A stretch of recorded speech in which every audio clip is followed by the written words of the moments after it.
coroado como rei de Israel após ele ter sido batizado por João Batista. Ele é batizado por João Batista, é levado ao deserto, e depois volta do deserto, e aos 30 anos de idade ele desempenha, então, o seu ministério. Inicia o seu ministério aos 30 anos de idade. E quem o batizou foi João Batista, e João Batista era da linhagem de Zacarias, sacerdote, então da linhagem sacerdotal.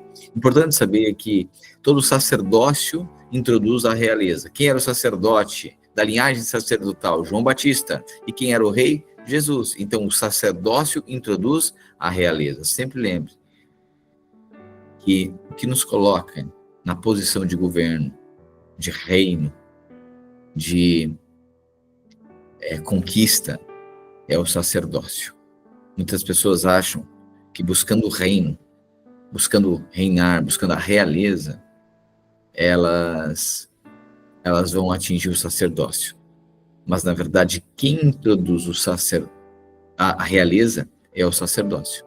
Então, o sacerdócio introduz a realeza. Sempre é o Espírito que leva você para lugares de governo. Sempre é o Espírito que estabelece você em lugares de governo. Realeza diz respeito ao governo. Sacerdócio diz respeito às coisas divinas. Sempre são as coisas divinas que estabelecem governo. Amém? Portanto, se você carrega a palavra, se você está posicionado e desenvolvendo o seu sacerdócio, tenha certeza que você viverá dias de governo e de realeza. Amém? Essa é a sentença da palavra de Deus. João Batista, ele era o sacerdócio. Ele preparou o caminho. Ele era uma voz que clamava no deserto. Ele era o sacerdote. Então o sacerdócio introduziu a realeza, que era Cristo. Ok? Uma vez dito isso, a gente viu ontem a descrição aqui do nascimento de Jesus, primeiro da linhagem, né? A linhagem de rei. Várias pessoas até que não mereciam estar na genealogia de Jesus, mostrando que ele veio para todos. Pois bem, vimos o nascimento dele, a visita dos magos, a fuga para o Egito, a matança dos inocentes, a volta do Egito, né? Então, tipificando, apontando aqui para um novo Moisés, ok? Depois a pregação de João Batista, o testemunho de Cristo, o batismo de Jesus, depois ele foi levado ao deserto, foi tentado, depois ele voltou para a Galileia, e aí deu uma vocação para os discípulos, começa a chamar Pedro, André, depois Tiago, João, né? E depois começou a, então, curar enfermos. E aí, em determinado momento agora, chego no ápice aqui, né? Eu acredito que o livro de Mateus descreve tanta coisa, né? Tantos feitos de Jesus, mas, sobretudo, uma das partes mais lindas, um centro aqui do livro de Mateus, é o Sermão do Monte. E Jesus disse assim: bem-aventurados os pobres de espírito, porque deles é o reino dos céus. Bem-aventurados os pobres de espírito, porque deles é o reino dos céus. Falamos ontem sobre isso, né? Essa pobreza, essa avidez, né? Se fazer faminto pelas coisas espirituais. Então o reino é por obras, o reino agora é aquilo que você faz com a graça, pela graça sois salvos mediante a fé. Isso não é dom de vós, é um presente de Deus, né? É um dom de Deus, é um presente de Deus, isso não é uma obra vossa, né? Então a salvação, ela é um presente, você não conquista, você recebe. Mas o reino é conquistado por obras, então aquilo que você faz com a graça que lhe alcançou vai determinar se você vai reinar ou não. O reino é por obras. E Jesus agora começa a falar a respeito da cultura do reino, porque todo mundo na Terra está experimentando a cultura da Terra, assim como nós hoje experimentamos a cultura da Terra. Mas Jesus anunciou o reino dos céus. Então existe inferno, existe céu e existe reino dos céus. Jesus está agora abordando a respeito da cultura do reino dos céus. Jesus anuncia a cultura do reino dos céus. João Batista anuncia a chegada do reino dos céus. Arrependei-vos porque é chegado o reino dos céus. Depois que João Batista foi preso, Jesus continuou pregando e anunciando que era chegado o reino dos céus. Portanto, No reino dos céus, Jesus está dizendo que eles são felizes. Felizes são no reino dos céus aqueles que eles têm fome, eles são pobres de espírito, eles são ávidos, eles são como pobres de espírito, ávidos, famintos, ok? É isso que Jesus estava dizendo. Pois ele diz, bem-aventurados os que choram, pois serão consolados. Olha Jesus dizendo, se você passa dificuldades, né, aqueles que choram, mas você vai ver que esse choro não é da alma, esse choro é por conta da justiça, esse choro é por conta da perseguição, e aí Jesus vai explicando, bem-aventurados que choram, pois serão consolados, bem-aventurados os humildes, pois receberão a terra por herança, ou na versão ARA, bem-aventurados os mansos, porque herdarão a terra. É interessante, né? Porque Jesus está falando do reino, certo? Mas ele está falando que quem é manso herda a terra. Quem é humilde herda o reino, mas quem é manso herda a terra. Percebeu isso? Ele está falando do reino, do céu. Mas ele está dizendo, bem-aventurado os que choram, pois serão consolados. Bem-aventurados que têm fome e sede de justiça, porque deles é o reino. Mas manso, bem-aventurado. Feliz é uma pessoa que é mansa de coração, porque o manso herda a terra por herança. Bem-aventurados que têm fome e sede de justiça, pois serão fartos. Irmão, isso aqui é chave. Bem-aventurados, felizes são os que têm fome e sede de justiça. Não sei se dentro de você existe um clamor por Maranata, para que Jesus venha e estabeleça seu reino aqui na terra, estabeleça a paz aqui na terra. Maranata, sede de justiça, irmãos, não é errado ter fome e sede de justiça. O problema é querer fazer com as suas próprias mãos. Esse é o grande problema. Agora, desejar a justiça do céu aqui na terra, não tem problema não. Então, deseje a justiça, clame a justiça, mas não faça com as suas próprias mãos, no sentido de usar do mérito, da força, para vingar a maldade. Né? Por quê? Porque Jesus agora fala a respeito dessa fome e sede de justiça, ela precisa se resultar, os cidadãos do reino dos céus, eles são felizes se eles forem misericordiosos. Bem-aventurados os que têm misericórdia, os misericordiosos, pois obterão misericórdia. Né? E aí mais para frente Jesus vai dizer, olha, com a mesma medida que você medir, vai ser medido também. Bem-aventurados os puros de coração, pois verão a Deus. Olha, quem é puro de coração, não é maligno, é benigno, ele é puro de coração, ele verá a Deus. Bem-aventurados os pacificadores, pois serão chamados filhos de Deus.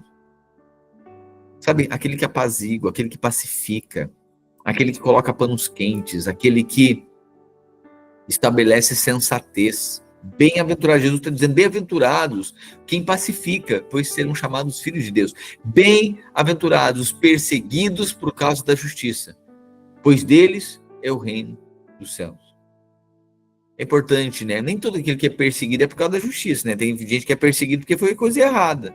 Aí daí a pessoa diz, o diabo se levantando. Não é o diabo se levantando, é colhendo aquilo que plantou.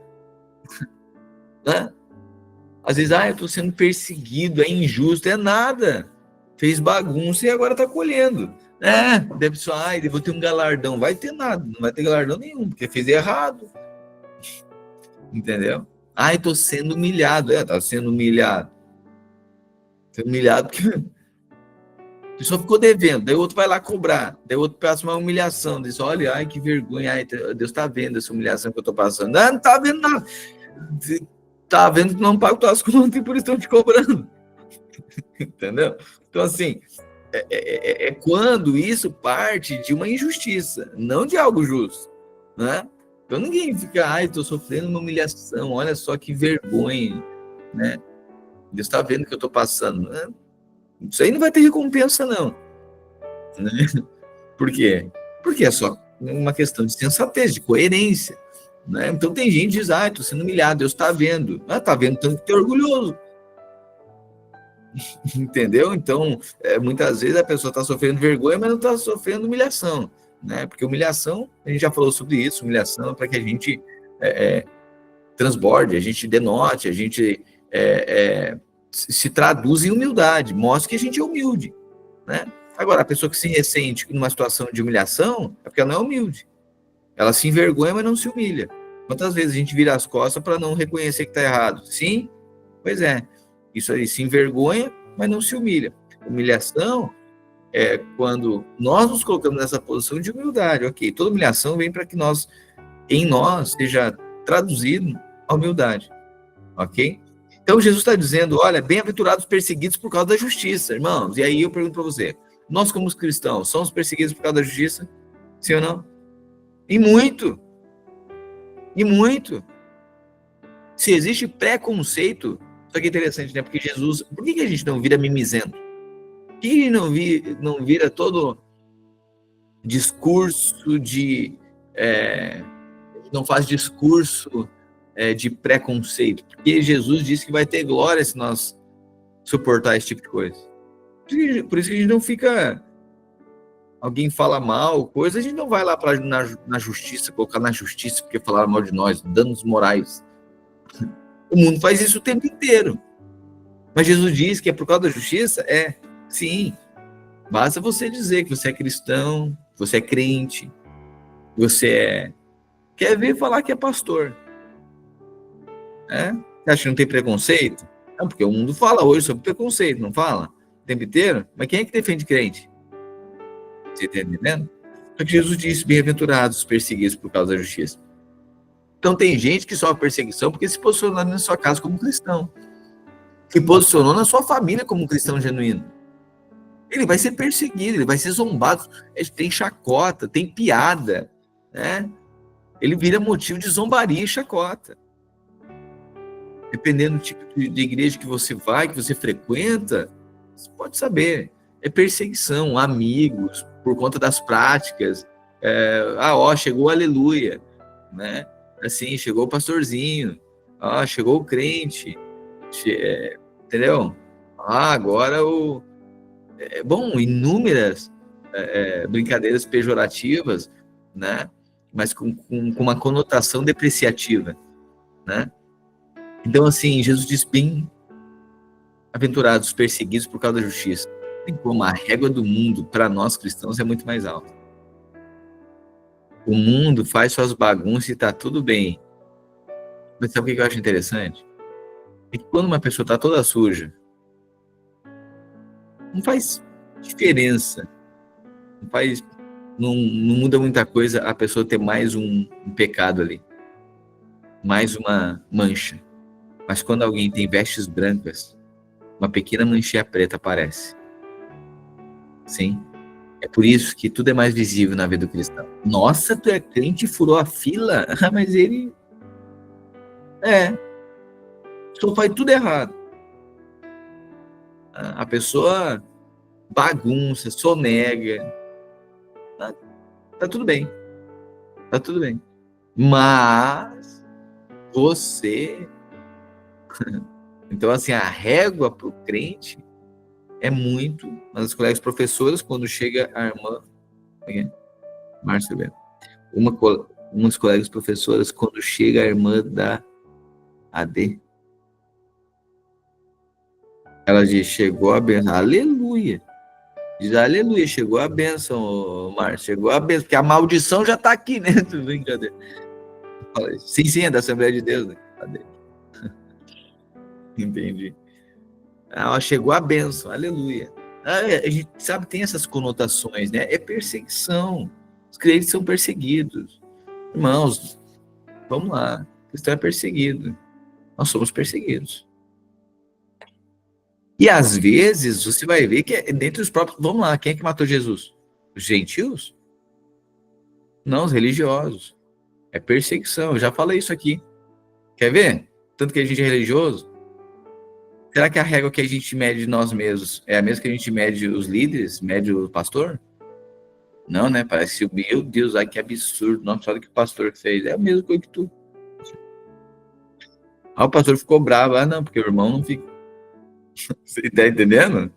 Tá entendendo? É esse tipo de coisa, essa religiosidade. E por conta disso, nós vamos carregar, por sermos cristãos, nós vamos carregar preço. Cada coisa tem preço para se pagar. É assim. Você acha que a gente está vendo aí presidente de uma nação? Dependendo do seu posicionamento, o preço é altíssimo. Vai ser perseguido. Que é crente, que é posicionado, que é pai de família, vai ser perseguido. E aqui Jesus está dizendo, bem-aventurados os perseguidos por causa da justiça, porque deles é o reino dos céus. Então o céu é lugar de gente perseguida. É gente injustiçada. Só que Jesus disse, olha, se você suporta essa perseguição, irmãos, isso não é nada romântico, viu? Isso não é nada romântico. As tribulações, as lutas, as perseguições, né? As acusações que a gente sofre, que a pessoa sofre. Só que você vê a gente reclamando, você imagina, às vezes, sabe, acho interessante na família que tem coisa que os filhos vão saber só depois que amadurece, o que os pais passaram. Aí eles vão entender o preço daquilo. Ministerialmente não é diferente. Tem coisas que acontecem, perseguições, calúnias, difamações, e tem tanto de coisa. Por quê? Por causa da justiça. Quando tudo que o diabo quer é nos calar. E a afronta é por conta da mensagem que nós carregamos no mundo espiritual. Só que Jesus está dizendo, bem-aventurados, quando vocês forem perseguidos por causa da justiça, porque deles é o reino do céu. A gente precisa tirar a pedagogia disso aqui, queridos. Porque senão a gente vai viver um crente carnal. O crente carnal, ele, olha o que estão fazendo para mim, porque Deus não quer isso. Deus não quer que eu viva triste. É verdade, não quer. Por isso que ele vai matar a nossa alma, e acabar com a nossa alma, para que a gente não fique triste, a gente fique morto. E aí fique só o espírito. Tá entendendo? É isso. Bem-aventurados perseguidos por causa da justiça. Então, assim, quando a gente é perseguido, a gente tem que fazer festa, mas a gente faz luto. Vamos lá. Pastor, mas é muito difícil. Não, é impossível. Por isso que é só possível por meio do Espírito. Não tem como. A gente precisa sabe, Paulo disse, eu me glorio nas minhas perseguições, nas injúrias, eu me glorio nisso, me alegro nisso. E quantas vezes a gente se incomoda o tempo inteiro? Deus do céu contrariar, alguém falou alguma coisa e tal, injustiça. Não, existe injustiça. A equação é o seguinte, pastor, mas olha só, a gente não é proclamador da justiça? A gente não faz as coisas certas? Faz. Pois é, então faz o seguinte, qual é a equação? É quando parte da gente, quando partir de nós, estabelece a justiça, busque o certo, faça pelo certo. Quando sofrer a injustiça, não queira fazer justiça com as próprias mãos. Suporte a injustiça. Suporte a injustiça e faça a justiça. Mas não é fazer a justiça. Fazer justiça não é fazer juízo. Fazer justiça é estabelecer a justiça de Cristo. Então nós sofremos a injustiça para estabelecer a justiça. Nós sofremos a injustiça para estabelecermos o reino de justiça e paz. Amém? Você entende isso? Sofremos a injustiça para estabelecermos a justiça. Para fazermos, para andarmos, para ensinarmos o que é correto de Deus, no reino dos céus. Suportamos a injustiça, a perseguição, a calúnia, a difamação. Um crente posicionado dentro de casa vai ser, isso, a vingança do Senhor. Um crente posicionado dentro de casa vai ser perseguido. Uma pessoa posicionada em Cristo lá no trabalho vai ser perseguida. Vai ser perseguido. Você, crente, você cristão, no meio dos irmãos, você bem posicionado, vai ser perseguido. Aí Jesus está dizendo, olha, mas o reino dos céus é dessa gente. É gente que é perseguida. É gente que é mansa de coração. É gente que é humilde, que é pobre de espírito. Bem-aventurados serão vocês quando por minha causa, olha o que diz o verso 11. Bem-aventurados, felizes vocês são, quando por minha causa os insultarem, perseguirem e mentindo disserem todo tipo de mal contra vocês. Alegrem-se e regozijem-se, porque grande é a sua recompensa no reino dos céus. Então, peraí. A injustiça na terra tem recompensa no céu. Quem sofrer injustiça na terra, perseguição na terra, tem recompensa no céu. E aí Jesus diz assim, pois da mesma forma perseguiram os profetas que viveram antes de vocês. A gente leu a história dos profetas, sim, foram perseguidos, muitos mortos pelos reis de Israel. Pois bem, Jesus está dizendo, assim como fizeram com os profetas, farão com vocês. Mas alegrem-se e regozijem-se, pois grande é a recompensa de vocês no reino dos céus. Então Jesus estabelece aqui uma contracultura. Existe uma cultura da terra, que é a cultura do merecimento, que é a cultura de estabelecer a própria força, a justiça da terra, de a pessoa fazer juízo. Mas Jesus está estabelecendo uma contracultura. Aí ele diz o seguinte, olha, no reino dos céus é o contrário. Se você sofrer injustiça, você tem recompensa lá. Se você for humilhado, você será exaltado. Você se colocar, se você sofrer a humilhação, se você se colocar nesse lugar. Aí Jesus começa a dizer, olha, vocês são sal da terra, mas se o sal perder o seu sabor, como restaurá-lo? Não servirá para nada, exceto para ser jogado fora e pisado pelos homens. Vocês são a luz do mundo. Não se pode esconder uma cidade construída sobre um monte. Ninguém acende uma lâmpada e coloca debaixo de uma vasilha. Ao contrário, coloca no lugar apropriado. E assim ilumina todos os que estão na casa. Da mesma forma, olha o que Jesus diz, brilhe a vossa luz diante dos homens, para que vejam as suas boas obras. Então, peraí, um cristão, uma fé, precisa ter obras. Jesus diz depois que a fé sem obras é morta. Então Jesus disse, olha, brilhe a vossa luz dentre os homens. Da mesma forma, brilhe a luz de vocês diante dos homens, para que vejam as suas boas obras e glorifiquem a seu Pai que está no céu. Então, a luz de um cristão brilhando é a obra sendo vista, boas obras.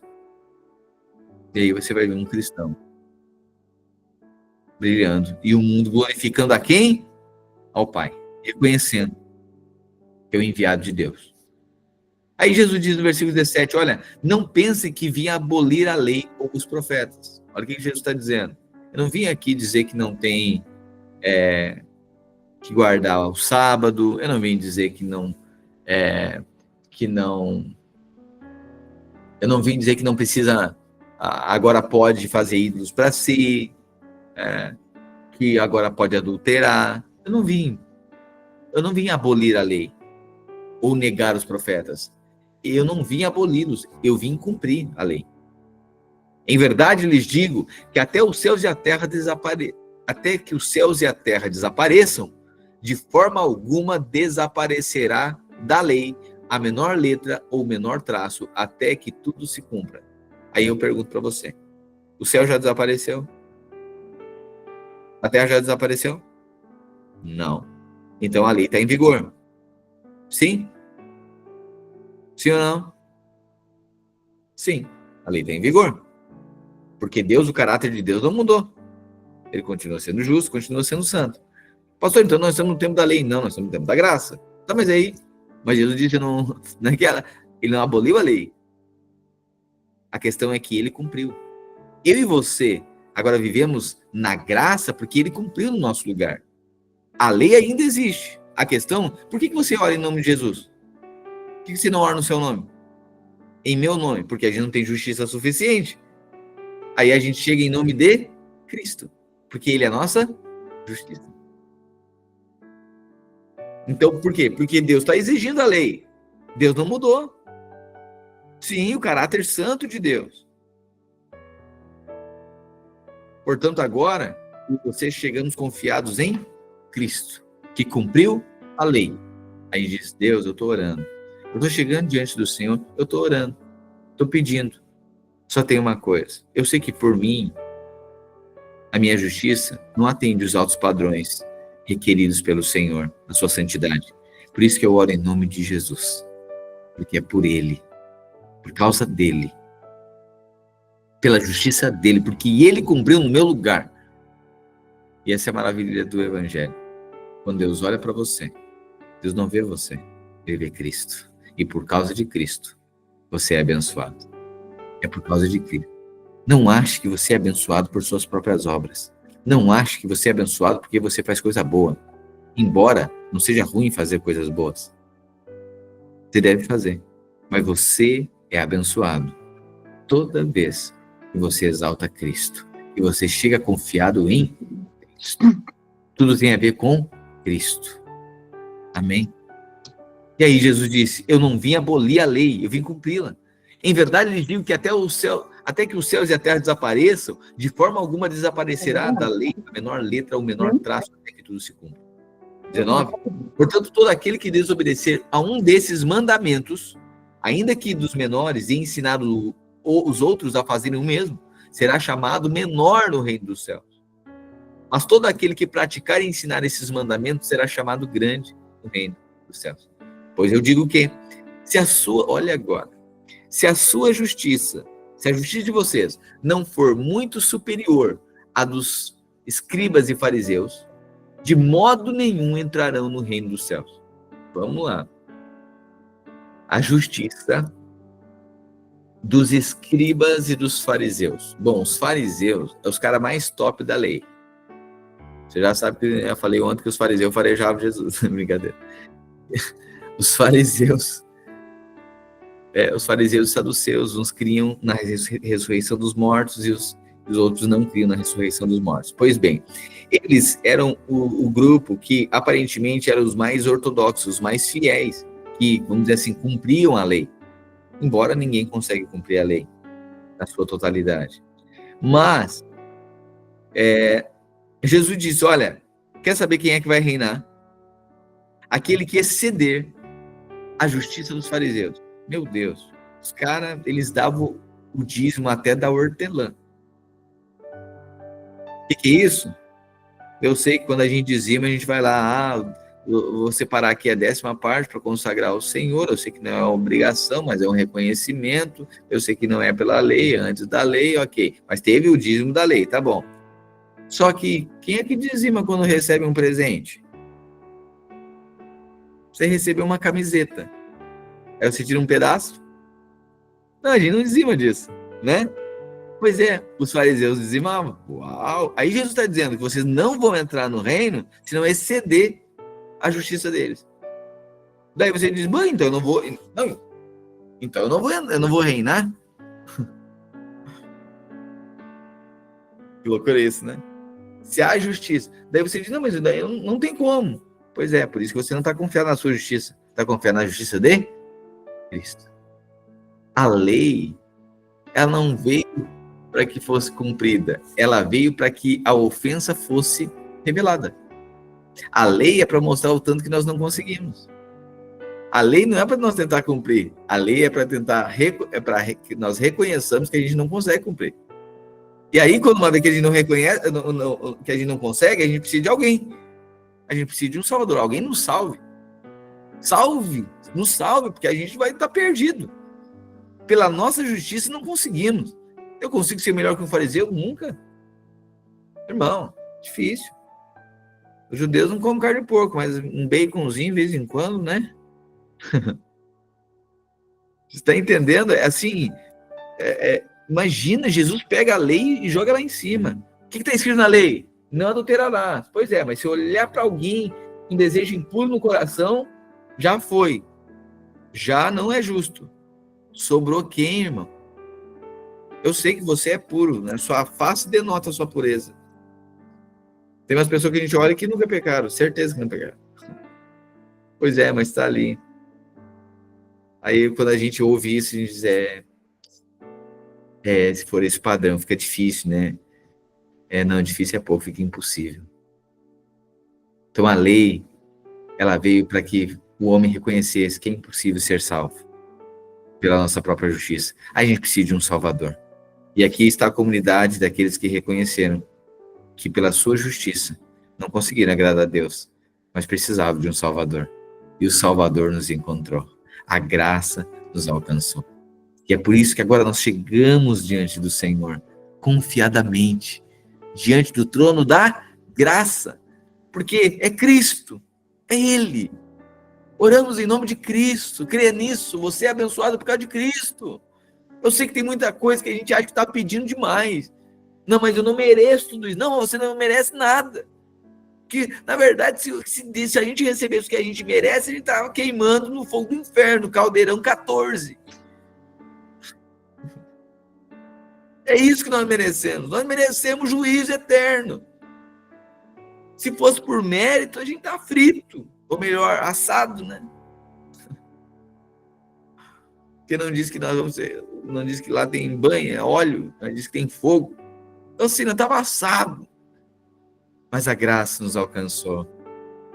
É pela graça. Reconheça. Por isso que você pode pedir. Você pode chegar diante do Senhor. Senhor, eu quero. Não é por causa de mim. Eu nem estaria aqui, né? Eu nem queria estar, na verdade, mas Jesus disse que era para o que eu podia pedir, eu estou aqui. E Deus ama quando você reconhece. Então tem coisa que a gente acha, não, eu acho que é demais pedir para Deus, né? É demais para você. Mas se você estiver envolvido de Cristo, com as vestes de Cristo, escondidos em Cristo, achados em Cristo, a gente estava conversando algumas horas atrás, estava dizendo, sabe, a graça é um abuso. Sabe que quando a gente olha assim, diz, não, mas esse aí está abusando da graça. Mas a graça é um abuso. Sabe quando a gente diz assim, está pedindo demais? A gente fala isso, né? A graça é exatamente isso. É alguém não merecendo coisa alguma, chegando lá e dizer, eu vou querer mais um. Mas tu não merece. Mas eu não mereço nem... Tu quer outro? Alguém perguntou, mas tu quer outro? Mas tu não merece. Eu não merecia nem o primeiro. Já que eu não merecia o primeiro, eu também vou pedir outro. Essa é a graça. Chegue confiado em Cristo. Se aproprie de Cristo. A justiça não é sua. O que Jesus está me dizendo? O reino é daquele que excede a justiça do fariseu. Para exceder a justiça de fariseu, só se estiver em Cristo. Cara, você entendeu? Você entendeu? Porque os caras são tão bons que precisa de alguém mais excelente que eles. E mais excelente que o fariseu é só Cristo. Então, se a justiça de vocês não foi superior à dos fariseus, de modo algum entrarão no reino. Então, como é que eu faço? Bom, eu só preciso, só se eu estiver em Cristo. Porque melhor que ele, só Cristo. Então, quando você está em Cristo, você está apto para o reino dos céus. A justiça não é sua. A justiça é dele. Só quero encorajar você. Chegue confiadamente diante do Senhor. Não é sua. Às vezes a gente carrega tanta condenação, tanta acusação. Jesus, o Paulo escreve aos Romanos, e agora? Quem nos acusará? Quem os condenará? Se é Cristo quem os justifica? Quem os separará do amor de Deus? Será a morte? Será a vida? Será a doença? Será a enfermidade? Será as coisas do presente? As coisas do porvir? Será a altura? Será a profundidade? Que separará? Nada pode separar. A justiça não é sua. Às vezes a gente fica tão acusado por erros que a gente cometeu, por coisas que a gente fez de errado, por decisões. Isso tudo é como se a gente estivesse tentando nos limpar. Mas é impossível tomar banho fora do chuveiro da graça. Existe um chuveiro que é a graça. Ela limpa você, ela justifica. Você não consegue se limpar fora do chuveiro da graça. Não tome banho fora do chuveiro da graça. Jesus está dizendo, se a justiça de vocês não for muito superior, você não entra no reino. Mas uma vez que você está em Cristo, a sua justiça é muito superior à dos fariseus. E é por isso que você está apto para reinar no reino dos céus. Aí Jesus continua dizendo, olha, eu estou falando do reino. Vocês querem saber como que é o reino dos céus? Ah, nós queremos, Jesus. Tá bom, estou ensinando para vocês. Do reino ao qual eu estou falando, do reino ao qual eu faço parte e que eu trarei para vocês. Vocês querem ingressar no reino? Quem quer ingressar no reino? Aleluia, nós queremos ingressar no reino. Jesus está falando como é que é a comida do reino. Mas não faz sentido querer entrar num lugar que a gente discorda. Eu não acho que tem que perdoar quem ofendeu. Bom, então o que vai fazer no céu? Né? Tem gente... Eu ouvi gente falar assim, né? O cara não gosta de levantar a mão, não gosta de adorar a Deus, não gosta de estar com os irmãos, não gosta de congregar, não gosta de estar junto, gosta de ser igreja sozinho, diz ele. O que vai querer no céu, cara? No céu só tem isso. Não gosta de estar no meio de muita gente, não gosta de estar com os irmãos, que tem que estar junto, que tem que estar não sei o quê, que tem que estar adorando, que tem que estar louvando, tem que servir as pessoas. No reino do céu, só isso. Então não vai pro céu, cara. Abraça um capeta que vai pra Chifrolândia e fica lá. Sabe por quê? Sabe, tem coisa que não faz sentido. Né? Agora Jesus está dizendo, vocês querem saber como é que é o reino dos céus? Nós queremos saber como é que esse reino está anunciando. Pois é na contramão do mundo. Sabe por quê? Porque vocês ouviram o que foi dito aos seus antepassados. Não matarás. E quem matar, quem assassinar, estará sujeito a julgamento. Vocês ouviram isso? Sim, nós ouvimos. A lei de Moisés disse, não matarás. Não pode assassinar ninguém. Nós ouvimos. Tá bom. Mas eu digo a vocês que qualquer que se irar contra o seu irmão estará sujeito a julgamento. Ou seja, antes era matar, agora é se irar com o irmão. Oh, Deus. Eu já vamos preso. Deu. Ou seja, já não estamos aptos de novo, não estamos aptos de novo para ir para o reino dos céus. E aí? Precisamos de alguém que interceda por nós. Precisamos de Cristo. Do mesmo modo, qualquer que disser a seu irmão tolo, estúpido, será levado ao tribunal. E qualquer que disser insensato, corre o risco de ser lançado no fogo do inferno. Portanto, se você estiver apresentando a sua oferta diante do altar, Portanto, se você estiver apresentando a sua oferta diante do altar e ali se lembrar de que o seu irmão tem algo contra você, deixe ali a sua oferta diante do altar e vá primeiro reconciliar-se com o seu irmão. Depois volte e apresente a sua oferta. Irmãos, isso aqui é mais profundo do que a gente imagina. Sabe por quê? Porque aqui está dizendo, não é se você tem demanda contra outro. É se você sabe que alguém tem contra você.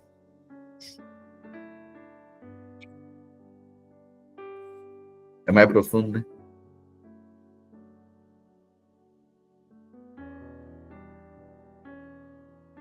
Você sabe que alguém tem demanda. E aí você está ressentido. É bom ir lá pedir, liberar perdão. Resolver a situação. Isso no coração. Agora, se alguém errou com você, não quer dizer que a pessoa não tenha que cumprir o que acordou com você, as responsabilidades, né? Ou que a pessoa não tem que reconhecer que errou, pedir perdão para você. Não, mas está dizendo da sua parte. Portanto, olha Jesus resolvendo os relacionamentos. O que ele estava dizendo? Eu sei, vocês gostam de falar do divino sem tocar no humano, né? Vocês gostam de estar bem com Deus, mas ruim com os irmãos. Aí Jesus está dizendo, não. Todo cheio do divino, ele vai se tornar humano. A pessoa mais espiritual se torna humana. Porque o mais divino se fez homem. E nós, homens, queremos nos tornar divinos. Mas o mais divino se fez homem. Portanto, uma pessoa quanto mais espiritual a pessoa é, mais humana ela se torna. Mais ela quer estar com gente para redimir gente. Mais ela quer estar no meio de gente, ela ama gerar. O ventre dela gera gente, e não o estômago para receber comida. Amém. Aí Jesus está dizendo. Ou seja, toda pessoa cheia do divino, ela vai resolver as suas relações. Ela é um agente de redenção nas suas relações. Por isso que ela perdoa, sabendo que teve alguém que ofendeu ela. Por isso que alguém cometeu algo contra ela, vai lá e perdoa. Tá? Essa agente que é do reino dos céus. Esse perdão no coração. A pessoa vai lá e agora não se torna mais não é ressentida.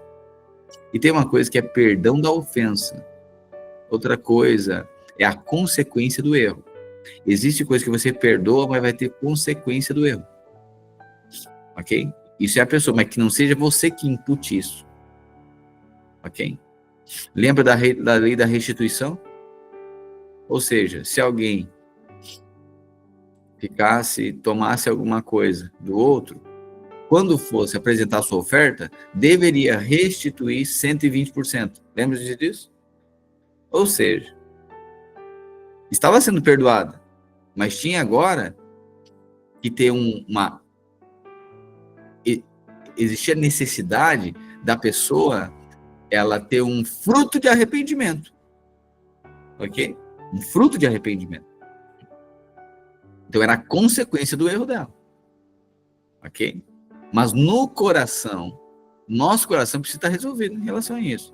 E o coração resolvido não é que fica falando mal, que fica perseguindo, depreciando, ressentido, lamentando a vida inteira. Não, se posiciona. Mas a outra pessoa tem coisa que tem consequência. Então vamos lá. Alguém que matou uma pessoa. Tá bom. Um assassino. Ok. Deus perdoa? Sim ou não? Deus perdoa? Um estuprador? Deus perdoa? Sim. Tá bom. Um ladrão? Sim. Tá bom. Deus perdoa. Só que aí a pessoa, porque Deus perdoou, aí tá liberado, não vai ser presa mais? Vai. Porque tem coisa que é a consequência do erro. A consequência do erro vai pagar aqui na terra. Mas a consequência eterna já está perdoada. Porque tem a consequência na terra e a consequência nos céus. Então, o perdão para a consequência no céu. Ok? Isso é liberado no coração. Ok? Por outro lado, tem coisas que às vezes a gente libera libera na terra, mas carrega no coração. Só errou, a gente, não, tá tudo jóia. Não foi nada. Mas no coração, é isso que Jesus está dizendo. Então Jesus está dizendo o seguinte, olha, libere o seu coração. É bem verdade que existem situações que o Senhor vai liberar no coração e ele vai liberar na terra também. Ok? Sobretudo, é preciso resolver o coração. Sobretudo, é preciso resolver a relação. Sempre, você viu que sempre o foco sempre é a relação. E aí, Jesus continua dizendo, olha, não demore para entrar em acordo com o adversário que pretende levar você ao tribunal. Meu Deus. Não demore para entrar em acordo com o adversário que pretende levar você ao tribunal. Faça isso enquanto ainda ele estiver no caminho. Caso contrário, ele poderá entregar você ao juiz, e o juiz entregá-lo ao guarda, e você poderá ser lançado na prisão. Em verdade, lhe digo que você não sairá de lá enquanto não pagar o último centavo. Vocês ouviram o que foi dito? Olha Jesus falando a respeito do reino dos céus. Irmãos, a gente quer saber como é que é o reino? Aqui, está escrito aqui. Esse é o reino dos céus. Vocês ouviram o que foi dito? O que foi dito? Ele está falando para quem? Para os judeus. Então, ouviram a lei de Moisés? Sim, nós ouvimos. O que está escrito? Não adultério. Vocês ouviram isso? Sim, nós ouvimos. Tá bom. Mas eu digo que qualquer que olhar para uma mulher e desejá-la já cometeu adultério com ela no seu coração. Se o seu olho direito induz a pecar, arranque-o e lance fora. Pois é melhor perder uma parte do seu corpo do que todo ele ser lançado no inferno. E se a sua mão direita o induz a pecar, corte-a e lance-a fora. Pois é melhor perder uma parte do seu corpo do que todo ele ir para o inferno. Jesus está dizendo o seguinte, olha, é necessário radicalidade.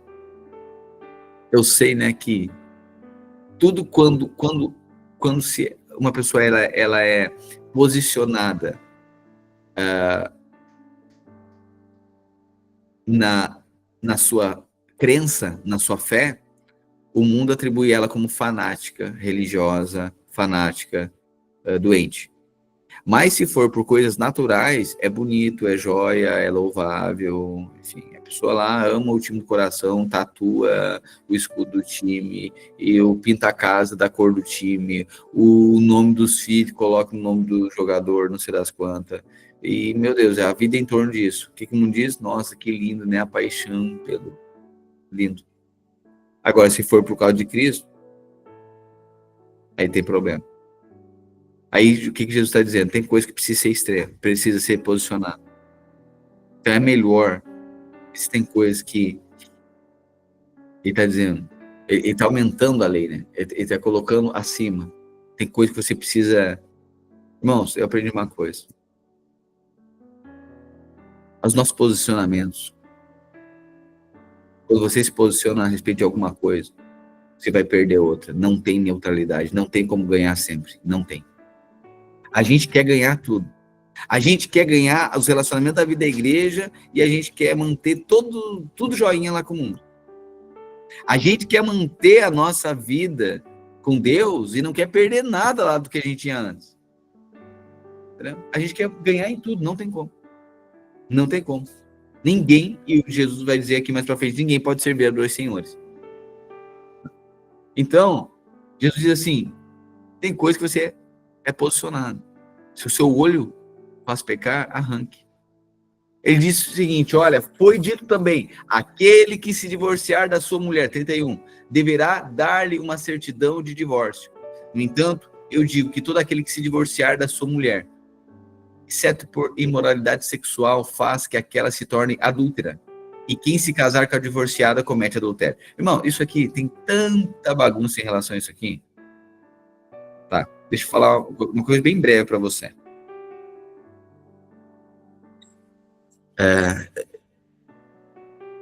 Oportunamente eu vou até ministrar sobre isso publicamente, fazer um didaquê, assim, perguntas e respostas, uma didaquê a respeito de algumas coisas como essa, né, que Jesus está falando no Sermão na Montanha. Mas vamos lá. Moisés permitiu da carta de divórcio, Deus permitiu, pela dureza do coração do povo. Povo obstinado, porque Deus nunca desejou o divórcio. Nunca. Biblicamente, o divórcio não existe. Diante de Deus, não existe. Eu sei que a gente está lendo aqui, mas Jesus falou que por conta de imoralidade sexual. Interessante, né? O contexto aqui não é propriamente uma questão de do adultério, uma questão de adultério que daí já está liberado para liberar outra pessoa. Ok? Mas vamos lá, vamos considerar que um caso do adultério, pastor, olha só, Jesus está dizendo que em caso de imoralidade sexual, de adultério, aí dá para dar carta de divórcio, dá para divorciar. Tá bom, mas não casa de novo, né? Onde é que está escrito que pode casar de novo? Tá entendendo? Porque não tem outro casamento. A pessoa diz, porque daí Jesus falou que daí por conta de adultério, daí se for nesse caso, por causa da imoralidade sexual, daí eu divorcio. Tá bom, mas não casa daí. Não casa de novo. Por quê? Porque se casar, se alguém casar com o divorciado, comete adultério. Então se torna adúltero. Simples quanto isso.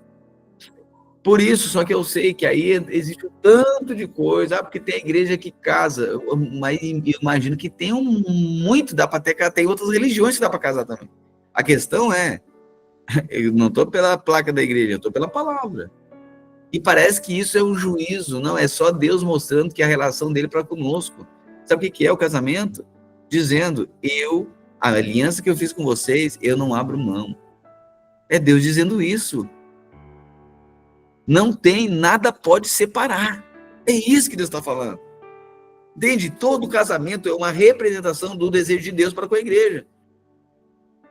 Ele conosco nos ama, independente dos nossos erros. Olha só o tanto que a gente bagunçou e Deus continua sendo fiel. É isso. Por isso que o casamento aqui é para ser a tradução, a instituição que traduz a vontade de Deus.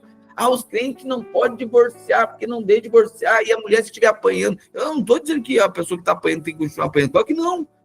Já falei sobre isso. Pastor, se está apanhando, separa. Mas agora eu não entendi nada assim, mas não disse divorcia. Vai para outra casa e diz, quando tu resolver parar de me bater, eu vou voltar para casa. Quando resolver me tratar como Cristo trata a igreja, eu estou voltando para casa. Mas enquanto isso, não vou ficar aqui de saco de pancada. E outra coisa, o cara que bateu tem que ser, ele gosta de viver pela lei ele deve responder, tem que ser preso. Mas eu falei em divórcio? Não. Porque Eclesiastes diz que tem tempo até de se afastar de abraçar. Mas não é para divorciar. Você está entendendo? Então, existem situações, aí cada caso é um caso, que a gente pega, né, texto fora de contexto que vira um pretexto para a gente fazer o que a gente quer. A gente brigou, e tal, é tempo de se afastar, de abraçar. Não, é tempo de unir, de pedir perdão. Mas existe tanta bagunça nisso, porque daí parece, né, que olha só, vocês estava assistindo um vídeo, estava dizendo justamente isso, né? Porque os crentes conservadores, porque aí vocês pregam a submissão da mulher, que ela daí agora vai ser subjugada. Não, mas ninguém defendeu o erro. A gente defende a submissão bíblica, mas dentro de uma relação que o homem faz o papel de Cristo, que ama a mulher como Cristo amou a igreja. Dentro desse contexto, tem a submissão bíblica. Então, nós sempre vamos defender isso. No momento que algo está desvirtuado, a mulher precisa manter o seu posicionamento, mas não precisa... agora, existem situações que aí vai ter que avaliar qual é o contexto, né? E aí a gente já falou, né? Pode ser submissa, pode ser desobediente. Isso são coisas discernidas no espírito. É que se a gente for no rigor da lei, a lei mata, a letra mata. A gente precisa perceber o espírito. Portanto, irmãos, antes de nós aprofundarmos isso aqui no culto, né? Hoje, eu preciso andar quase uma hora aqui, nem terminei o capítulo 5 ainda, mas vamos lá. É que é profundo demais. Isso aqui é profundo demais. Dá para pegar só esse 31 aqui e nós ficar um dia inteiro conversando sobre isso. Eu quero dar uma pincelada aqui. Não existe divórcio para nós. Aí você vai, pastor, olha só, eu me divorciei. E aí, o que eu faço? Bom, você não tinha conhecimento disso? Não tinha conhecimento disso. Bom, por não ter conhecimento disso, isso não muda a lei de Deus, né? Eu não sabia. Pois é, eu não lembro de todas as instruções, as leis do trânsito. Você sabe todas na cabeça? Todas as leis do trânsito? Tem coisa que você vai dizer, não sabia. Isso muda a lei? Aí o guarda diz, tu não sabia? Não, então tá perdoado, tá liberado. Então não existe isso. Então é bom ficar sabendo. Tá bom. Se aconteceu isso, ok, agora você está sabendo. Mas eu vou falar uma coisa para você.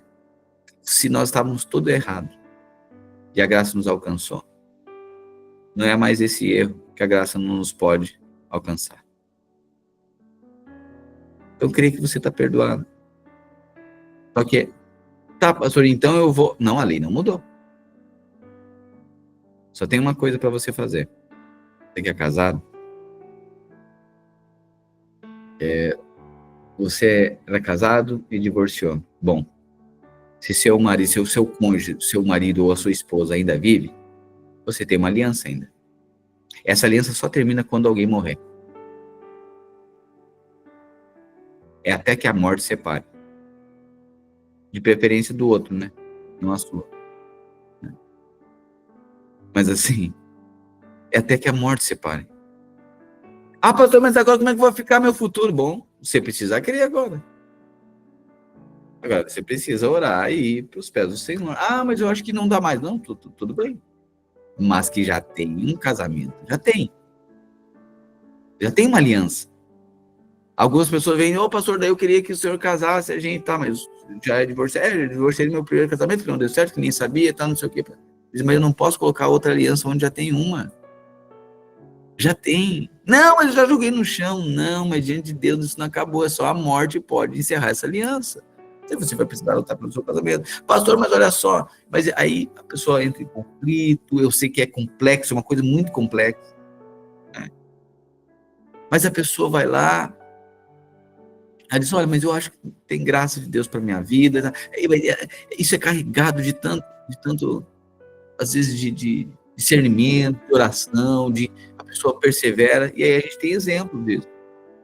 Temos aqui o nosso irmão Franco e a Fábio, 7 anos separados. Eles casaram separados. E perguntava, no meio desse processo, perguntava para o Franco se ele queria ver a Fábio, se a Fábio queria ver o Franco. Não queria ver nada. Né? Não dá mais e tal, é horrível isso. Pois é, mas agora eles não se desgrudam. Você está entendendo? Por quê? Porque algo mudou. É uma aliança. Tem que crer. Deus pode. Pastor, mas olha só, eu criei assim, fui lá, tô numa outra relação, já estava relacionando, e daí casei de novo. Acho que tem graça de Deus para minha vida? Eu acho que depende da sua fé. Agora, o que a pessoa não pode fazer é querer que a gente case ela, sendo que já tem uma aliança. Bom, se você tem fé suficiente para acreditar que tem graça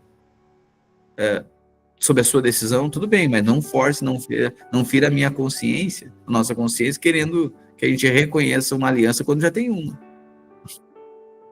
Por isso que a pessoa vai lá, vai casar. Se a pessoa veio para a vida da igreja, por exemplo, aí tá divorciada, pegou e casou de novo, bom, não vai ficar em pecado. Eu creio que tem graça de Deus para minha vida, mesmo que eu tenha errado. Amém. Vai lá, casa no cartório, a gente até recebe como membro da igreja. Olha só, isso não é graça? Você não é excluído por isso. Agora, não nos force querer casar a pessoa no religioso. Testemunhar uma aliança que já tem outra. Bom, isso é uma fé pessoal, mas não fira a nossa consciência. Justo? Irmãos, essa fé é minha, do pastor, é da Rema? Fala para mim. Isso aqui é a fé da Rema? Foi a Rema? É o estatuto da Rema que nós estamos lendo aqui. Aí é a Bíblia. Então, peraí. Então, se trocar de igreja e a outra igreja dizer assim, essa igreja aceita. Então é o estatuto da igreja. Mas a palavra continua a mesma. Você está entendendo? Não, mais uma vez. Isso aqui é horas, dá para a gente ficar conversando sobre isso. Ok? E tem casos complexos e tudo mais. Só quero dizer uma coisa. Que Deus, tudo isso representa o caráter de Deus. A gente deve se alegrar que a gente está querendo resolver o nosso problema. Mas o caráter, a gente deve se alegrar com o caráter de Deus. Sabe o que Deus está dizendo? Ainda que você tenha desistido de mim, ainda que você, por muitas vezes, diz que não me quer, que não me ouve, às vezes me abandona, eu continuo esperando você, porque eu tenho uma aliança com você. E nada destrói essa aliança. Nem o seu pecado, nem o seu abandono. Lembra de Oséias? Esse é o caráter de Deus. Se alegre nisso. Porque uma vez que você fez uma aliança, ele fez uma aliança com você, nada vai separar essa aliança. Não existe divórcio, um Deus divorciado. Deus não vai divorciar, não. Ele fez uma aliança para sempre com você. É isso. Porque muitas vezes a gente olha para a nossa situação. Né? Portanto, o senhor acha então que existe graça de Deus até para aquela pessoa que casou pela segunda vez? Acredito que tenha. Acredito que tenha. Então o senhor está recomendando? Não. Acho que é uma fé pessoal. Acho que é uma fé pessoal, pastor? Acho que é uma fé pessoal. Ok. Mas a pessoa que faz isso displicente, eu creio assim e vai ser assim. Pois bem, eu acho que aí é o senhor que vai julgar. Mas eu gostaria que vocês fizessem minha cerimônia. Não vou fazer não. Mas olha só, que igreja, que preconceituosa, que não sei o que. Bom, pode falar o que quiser. Aí nós vamos sofrer pelo evangelho de novo. Por quê? É a palavra de Deus está dizendo. E está mostrando, não está falando a respeito da gente, está falando a respeito de Cristo.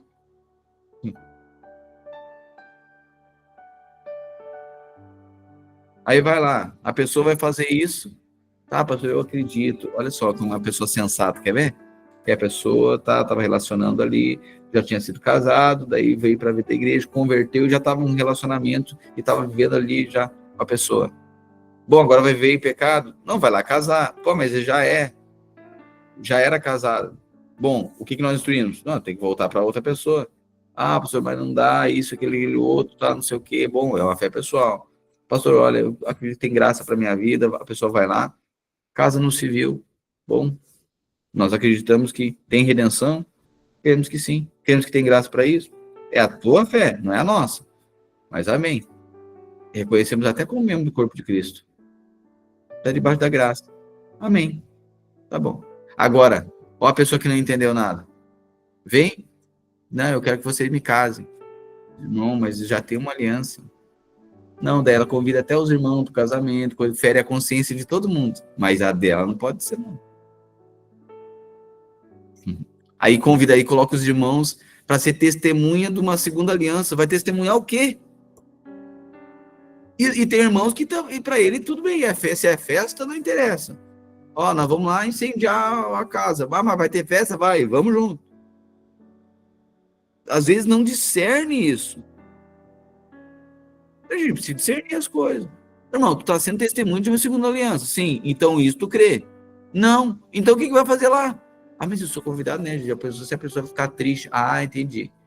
Diante de Deus, eu posso fazer bagunça, Deus não tem problema, minha fé, a minha aliança que tenho com Deus, minha consciência, isso aí não tem bagunça. Mas a gente vai lá, porque se o outro souber que a gente está posturado por... Entendi, a gente não sofre nem a posição por Cristo. Não podemos sofrer, Deus do céu.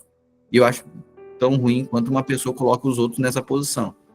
Que sabendo, passamos já por situações de pessoas que estão na vida da igreja, saber, a gente orientar, a pessoa começar a relacionar, dizer, irmão, já foi casado, agora tá pegando uma pessoa que nunca foi casada, tá relacionando, irmã, olha só, esse irmão já foi casado, ele já tem uma aliança, tu não precisa, tu pode escolher outra pessoa, mas agora a Bíblia está dizendo que tu vai te tornar adúltera, tu não precisa disso, tu vai carregar problemas por conta disso, não precisa ser assim. Ah, mas eu tô apaixonado, que ele diz que eu sou a mulher da vida dele. Tá, então tá bom. Aí, a pessoa vai e marca um casamento. Mas não conosco, porque a gente não casa, ela procura outra igreja. E sempre vai achar. E é fácil. Tá bom. E aí, tá. Aí, a pessoa sai do nosso meio e convida quem pro casamento? Todo mundo daqui. Aí os irmãos saem daqui e vão lá no casamento. Só que tem muitos que nem sabem disso. E outros têm a consciência ferida. Bom, não acho que isso vai ficar assim. Pastor, tá jogando maldição. Eu não, é a pessoa que está descobrindo algo. Porque está ferindo consciência de todo mundo. O que a pessoa deveria fazer se ela está debaixo da graça e crê? Vai lá, casa no civil quietinha. Casa lá e tal, eu creio que Deus tem graça para minha vida, bênção para minha relação, né? Errei, mas a graça, eu acredito que a graça me alcançou, está aqui no meu segundo relacionamento, creio que tem graça para minha vida, amém, mas não fere a consciência de ninguém, porque a pessoa está submissa, ela não está obstinada, querendo fazer, irmãos, para ver como é religioso isso, que forçada, dá a benção forçada, como se fosse isso que garantia um ato, fosse garantir o que de fato é a bênção de Deus sobre uma relação. Faz sentido? É um tema muito delicado isso aqui. Mas eu sei, né, porque a gente tenta passar pano para as coisas delicadas, para as coisas que são desconfortáveis. Não, muitas vezes seremos criticados por conta disso, mas pelo contrário, a instrução é só para dizer, olha, a aliança que Deus fez conosco, ele não vai quebrar. Portanto, dá para tu fazer oração também, ora para Deus promover para a glória alguém. Porque não tem outra coisa para fazer. Ora, Deus faz. Mas Deus, promove aí que eu estou liberado, também dá. Então quer dizer que pode divorciar. Bom, vai ficar sozinho? Tá bom. Divorcia e fica sozinho, mas não casa de novo. Porque se casar com... e você, eu vou falar uma coisa para você que é solteiro. Se casa com alguém divorciar, a Bíblia, a palavra de Deus, está dizendo que está condenando, porque a pessoa já tem uma aliança, você não precisa entrar nisso. Ah, pastor, mas mais uma vez, eu acredito que tem graça para minha vida. Tudo bem, você pode fazer. Mas pela palavra de Deus está aqui. Se é uma fé pessoal, eu respeito essa fé pessoal para isso aqui. Tu avaliza, pastor? Não. Tu aprova, pastor? Não. Tu faz casamento, pastor? Não. Tu gosta que convide os irmãos também? Também não. Porque fere a consciência de todo mundo. Que a gente não brinca de ser crente. Isso não é ser legalista. Isso é ser fiel. Por quê? O que é ser legalista? Tá em pecado, olha só, seus vão queimar nos quintos dos infernos. O que é ser legalista? Tá condenando, tá trazendo mais condenação para o outro. Isso aí não é prejudicial? Não fere a consciência do outro? Fere. Pois é, mas o inverso não é verdadeiro. Se a pessoa vier aí nos forçar a fazer uma coisa, isso não nos fere a consciência. Então, qual é o critério? Ok, eu tampouco te condeno essa tua fé pessoal, mas tu também não nos força a fazer nada e não nos condena também. Coerente isso? Sensato? Ok. Pastor, errei lá atrás e tal, vim, casei, fui lá no cartório, que eu quero estar certo diante de Deus, já errei. Tá bom, aleluia. Casamos no cartório, viemos aqui, sabe? Podemos membrar na vida da igreja, a pessoa anda junto, tem a fé alinhada, aleluia, andamos em paz, em alegria, e pode, eu creio isso, ele reconcilia, ele veio justamente para quem estava errado, para quem errou na vida, aleluia, eu creio nisso. Mas agora a gente ir para um caminho de aprovar e contrário à palavra de Deus, isso aqui, nós estamos falando de Novo Testamento, Jesus está falando isso aqui. E quando perguntam, e olha que Jesus fala, e Moisés deu, depois ele vai falar, né? Moisés deu carta de divórcio. Um minutinho só, queridos. Um minuto só.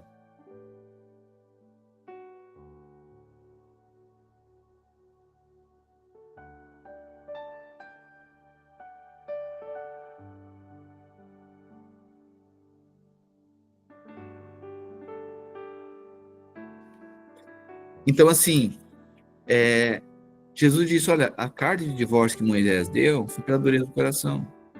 Né? Então, agora Jesus está recomendando aqui. Aquele que se divorciar da sua mulher deverá dar-lhe uma certidão de divórcio. No entanto, eu digo que todo aquele que se divorciar da sua, exceto por imoralidade sexual, faz que ela se torne adúltera. E quem se casar com a divorciada comete adultério. Ok? Oportunamente a gente aprofunda mais sobre isso. Essa questão, né, mas em caso de traição, imoralidade sexual, aí tá liberado. Isso aqui é mais profundo que isso, tá? São casos específicos, e aí oportunamente a gente aprofunda esse entendimento. Tá? O fato é que sempre que se a gente quiser olhar para a palavra de Deus só para pegar benefícios para a gente resolver a nossa vida e não nos submetermos à profundidade da fidelidade de Deus, da aliança de Deus, a gente pode fazer isso o tempo inteiro. Né? Se a gente quiser olhar para a palavra só para tirar benefício, também dá. Satanás é perito em fazer isso. Né? Só que a gente está aqui para compreender o tanto que Deus é fiel e nos ama. E o tanto que, ainda que nós erremos, ele continua sendo fiel à aliança que ele fez. A gente olha a história até aqui, no Velho Testamento, o povo bagunçou, sim ou não? Rompeu a aliança, sim ou não? Deus mudou, não? Deus mudou? Deus disse, a partir de agora, nunca mais. Por mim, Deus não fez isso. Deus ficou incomodado, Deus permitiu que teve consequências, mas Deus disse, mas se você arrepender, sabe? E eu creio que pessoas que talvez tiveram conflitos nas suas relações, algumas até divorciaram. Eu acredito muito que às vezes, se a pessoa visse um arrependimento genuíno, fruto de arrependimento, a pessoa voltaria. Né? Temos visto isso. Né? O problema é que não tem fruto de arrependimento, a pessoa não arrepende, né? Vem lá, dá uma tapeada, diz que melhorou e faz tudo de novo. Mas se tivesse arrependimento genuíno, sabe, irmãos, nós somos criaturas criadas e renovadas, vivificadas no Espírito.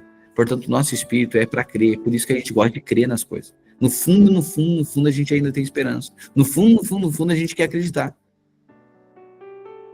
Quer acreditar que a pessoa mudou. No fundo, a gente quer acreditar que a pessoa foi transformada, que a pessoa vai ser honesta, que a pessoa ela é verdadeira. No fundo, a gente quer acreditar. Porque a gente foi gerado para crer. Ok? Aí Jesus diz, olha, vocês também ouviram, 33, o que foi dito aos seus antepassados. Não jure falsamente, mas cumpra juramentos que você fez diante do Senhor. Mas eu vos digo, não jurem de forma alguma, nem pelos céus, porque é o trono de Deus, nem pela terra, porque é o estrado dos seus pés, nem por Jerusalém, porque é a cidade do grande rei. Não jure pela sua cabeça, pois você não pode tornar branco ou preto nem um fio de cabelo. Quando disserem sim, que seja realmente sim. Quando disserem não, que seja não. O que passar disso vem do maligno. Vamos lá. Irmãos, eu sinceramente não entendo assim, o tanto de cegueira que se tem, até mesmo dos religiosos. Porque vamos lá. Nos mandamentos, Deus disse, não jurarás. Certo? Certo. Agora é Novo Testamento. E Jesus está dizendo, não jurem. De novo Jesus está dizendo. E aí, você já ouviu a expressão, ou você já falou a expressão? Não, juro. Aí tem gente que eu não acredito. Diz assim, juro por Deus. Juro pelo meu filho. Você entende a profundidade disso? O que está dizendo? Que a palavra está atrelada à vida do outro. Se essa palavra for mentira, que a vida do outro seja ceifada por conta disso. Que a pessoa morra se eu estiver sendo mentiroso. Ou seja, a pessoa está atribuindo um peso muito grande sobre a sua fala. Sim? É isso, né? Tá bom. Mas olha o que Jesus diz. Não jurem, porque você não tem domínio de coisa alguma. Pela vida dele. Você não tem domínio nem por colocar cabelo na cabeça ou fazer branco os fios preto ou fazer preto os fios branco. Vocês não conseguem nem dominar isso, querem dominar sobre a vida de alguém. Portanto, Jesus está dizendo, se o sim de vocês for sim e o não for não, vocês não precisam jurar. Sabe por que crente não jura? E juramento é para quem não anda na verdade. Aí ele precisa testificar, ele precisa colocar um peso externo à sua palavra, porque ele vive na mentira. Ele precisa jurar para que alguém acredite que aquilo seja verdade. Mas nós que andamos na verdade, o nosso sim é sim e o nosso não é não. Por isso que a gente não precisa jurar. Amém? Então você não precisa jurar. Eu juro. Não, só fala a verdade. Por que você não jura? Porque eu falo a verdade. Eu só preciso jurar se a minha palavra não tem valia alguma. Então, a pessoa que anda na mentira precisa jurar para colocar valor sobre a fala dela. Por isso que Jesus está dizendo, seja o seu sim. Quando você disser sim, irmão, é sim. Quando você disser não, é não. Sabe que a gente ande como aqueles que são cidadãos do reino dos céus. Sabe, é coisa linda ver que gente que tem peso na palavra. A palavra tem peso. E de sim é sim. Estou dizendo aqui que a pessoa não pode flexibilizar alguma coisa. A pessoa disse que tem peso na palavra, mas falou que era 7 horas, chegou 7h15. Pelo amor de Deus. Estou falando assim de coisas que tem peso. A pessoa fala, não, vou fazer e vai. A pessoa diz, vou estar, ela está. Ela dá um jeito. Né? Não é leviana. Né? Seja sim, sim, não, não. Então Jesus está dizendo, olha, você não precisa jurar. Sejam verdadeiros. Aqueles que são cidadãos do reino, a palavra tem peso. O sim é sim e o não é não. Que o nosso sim seja encontrado como sim, no peso de sim, e o nosso não seja encontrado como não, no valor, na profundidade, no limite do não. Amém? Vocês ouviram o que foi dito. Olha agora da vingança. Olho por olho, dente por dente. Mas eu digo, não resistam ao perverso. Se alguém lhe ferir na face direita, ofereça-lhe também a outra.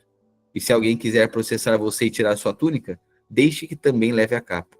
Se alguém forçar caminhar com ele 1 milha, vá 2. Dê a quem lhe pede, e não volte as costas, àquele que deseja pedir algo emprestado. Meu Deus. Vingança.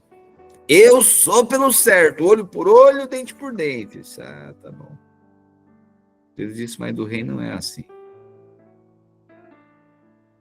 Se alguém falar mal, deixa que fale.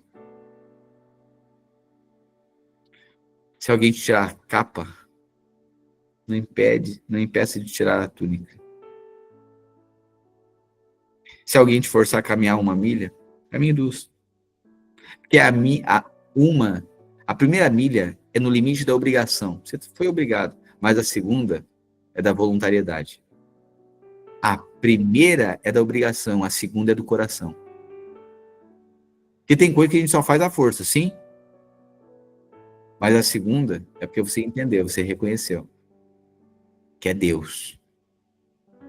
É Deus tratando você. Então tem coisa que a gente corre para impedir, né? Impedir que fale mal, impedir que isso, impedir aquilo, que a gente está tentando se defender o tempo inteiro. Jesus disse, não resista o perverso. Deixe também que leve a capa. Caminhe a 2ª milha, qual é o problema? Mas olha só, porque de novo... Caminha a segunda. Vocês ouviram o que foi dito? Ame o seu próximo e odeie o seu inimigo. Essa era a lei. Mas eu digo, ame os seus inimigos e ore por aqueles que perseguem vocês. Meu Deus. Para que vocês venham a ser filhos de seu Pai que está nos céus. Porque ele faz raiar o sol sobre os maus e bons e derrama chuva sobre justos e injustos. Portanto, se vocês amarem aqueles que os amam, que recompensa receberão? Até os publicanos fazem isso. E se saudarem apenas os seus irmãos, o que farão demais? Até os gentios agem assim. Portanto, vocês devem ser perfeitos como é perfeito o Pai Celestial de vocês. Uau! Irmãos, aqui... Ó Deus. Pastor, mas é impossível isso aí. Você está entendendo bem. É impossível. Por isso que a gente precisa estar em Cristo. Que a carne jamais vai fazer isso. Irmão, a gente briga com os nossos... A gente briga com quem a gente ama. Imagina com quem é nosso inimigo. Muitas vezes a gente faz dos nossos irmãos, amigos e cônjuges e familiares inimigos. Imagina o que a gente faz com os inimigos. Por isso que é só se estiver em Cristo. A pessoa está perseguindo, está falando mal, você ora, você submete, você ora. Ah, pastor, então quer dizer que se tiver um irmão dentro de casa falando assim, a gente deve deixar... Bom, a gente deve perceber, vamos lá. Normalmente, como que eu percebo esse contexto? Bom, se é alguém que não é irmão e está falando mal, ele não está em casa, ele é fora de casa, ele é um ímpio, ele é um gentil, ele é até um irmão que virou as costas, abandonou e fala mal. Bom, vamos suportar, que é perseguição. Isso, se a gente está certo, né? Porque às vezes estão falando de nós aquilo que a gente está de fato errado, a gente é perseguição. Não é perseguição, o cara só está falando que a gente foi incoerente com as coisas. Ponto. Mas vamos lá. Agora a pessoa, vamos lá. Dentro da sua casa, na sua família, certo? Aí na sua casa, tá bom. Aí, o seu filho, a sua filha, sua esposa ou seu esposo tá falando mal de você. O que você faz?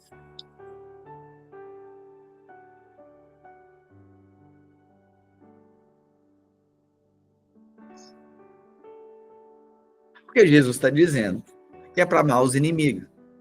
Também esse aí é seu inimigo? É seu irmão. Você é da sua família. Então, filho, quando é de casa, a gente exorta. Que bagunça é essa que está falando mal do outro? Se é de casa, a gente exorta. Mas se é da rua, a gente suporta. Ok?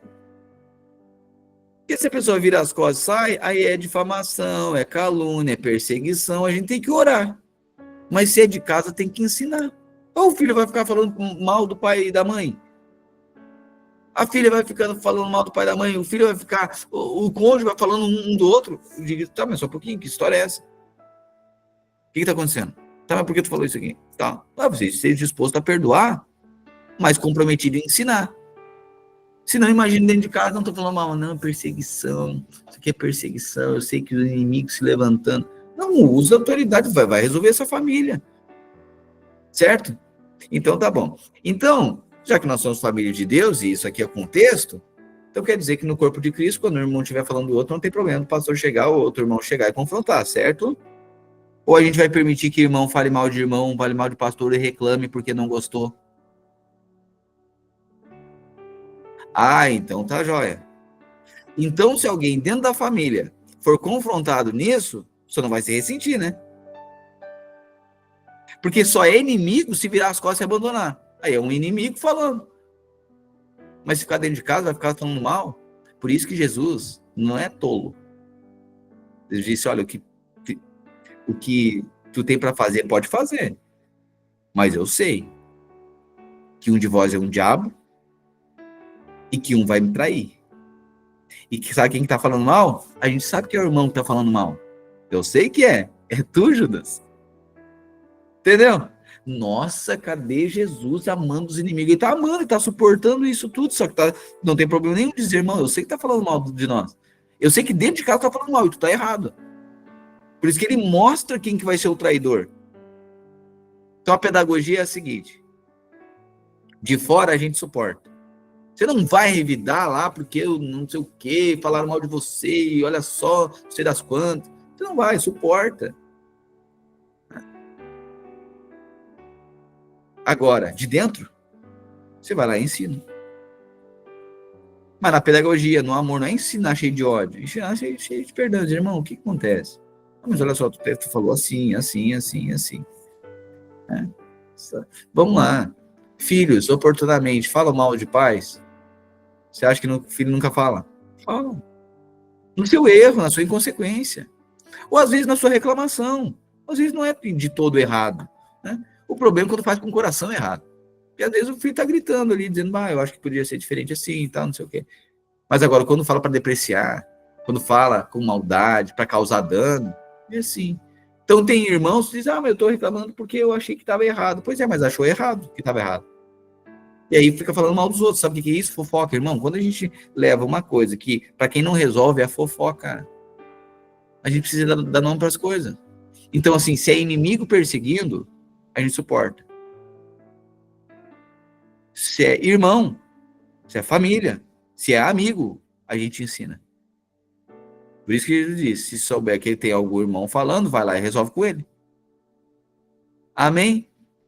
Mais claro aqui, um pouquinho? Aleluia. Aleluia. Continua. Mudou o capítulo, mas continua o sermão. Tenha cuidado de não praticar as suas obras de justiça diante dos outros para ser visto por eles.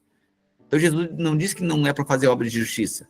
A questão é fazer com o coração para que apareça para os outros.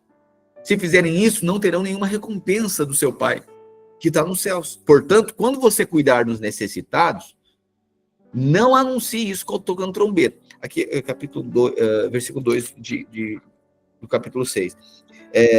Quando, pois, deres esmola, não toques trombeta diante de ti, como fazem os hipócritas nas sinagogas, nas ruas, para serem glorificados pelos homens. Em verdade vos digo que eles já receberam a recompensa. Então, peraí. Quando derem esmola. Eu sei que tem muita gente que daí fala o seguinte, não, eu quero fazer, vou fazer uma ajuda, mas eu não conto para ninguém e tal, uma oferta, mas não conto para ninguém, porque eu não quero aparecer. Tá, vamos lá. O que ele está dizendo? É que se for esmola, não conheça a tua mão direita o que fez a esquerda. Quando é esmola, é isso mesmo. Quando é oferta, interessante, né? Porque o apóstolo Paulo, ele exalta, ele reconhece, ele fala da generosidade dos irmãos. Olha só. Quero agradecer a FEB, quero agradecer aos irmãos que foram extremamente generosos comigo. Problema, a questão é, quando for esmola, não toque trombeta. Mas quando for oferta, celebre. Mas não busque reconhecimento daquilo que você faz. Mas nós, interessante, né? A pessoa não busca reconhecimento, mas não é errado nós, irmãos, reconhecermos. Amém? Então a pessoa não faz por isso. Mas por parte de quem recebe ou por parte de quem vê, não é errado celebrar aquilo que viu o outro fazendo. Então, quando o irmão foi generoso, glória a Deus pela vida desse irmão aqui, que é dizimista, que é ofertante, que ajuda os irmãos, que está sempre disposto aqui, que paga não sei o quê, glória a Deus. Aí alguém dizendo assim, o irmão fez para ser visto. Não, ele não fez para ser visto, só que tem gente coerente que está olhando, está dizendo que seja um modelo entre os irmãos. Isso Paulo fez. Amém? Mas quando a gente fizer, a gente não busca reconhecimento daquilo que fez. Amém? Então, a gente não ajuda os outros para tentar ser reconhecido fazendo um comércio. Por isso que Jesus virou as mesas do templo, porque estava todo mundo relacionando com Deus, fazendo um comércio. Aquilo ali era um símbolo de como muitas pessoas relacionam com Deus, que pagam, oferecem ajuda aos irmãos para terem reconhecimento dos irmãos. Não são reconhecidos pela sua virtude no espírito, mas agora pagam a conta como quem fazem um comércio para ter a admiração dos outros. Isso é o que Jesus está denunciando aqui. Porque você acha que a pessoa daí é reconhecida pelas virtudes do espírito? Não, é reconhecido pelo poder que tem, e não pela virtude que carrega. E aí a gente vai ser reconhecido pelo poder ou pela virtude? Que até o ímpio ajudando, parece que ele é mais santo do que muito crente. Só que a motivação dele é por mamão. E um dia o boleto chega. Portanto, nem todo benefício que alguém faz está motivado pela generosidade de Cristo. E a gente deve discernir isso aqui.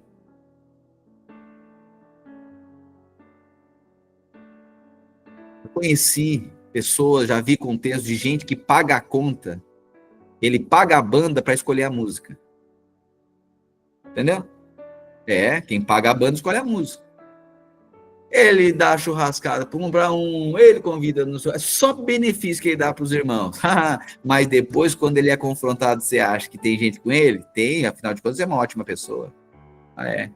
Só não esqueça que as pessoas que amam você são as pessoas que estão dispostas até a ser mal interpretadas e confrontar você para que você cresça em Deus. Porque quem gosta de dar glicose para diabético é o diabo. Quem gosta de dar benefício para pão para quem está em jejum é o diabo. Quem gosta de dar reino para quem está no deserto é um diabo. O pastor está dizendo agora que os irmãos não vão ser generosos da igreja. Claro que é para ser generoso, mas discernam o espírito. Para que nossas relações não virem um comércio. Porque parece que a pessoa que está orando por você fez menos que a que deu um prato de comida. Um pão para comer. Amém? Bíblia, palavra de Deus, Cristo, rema, é a igreja, é a placa, a doutrina da Rema Church, Bíblia.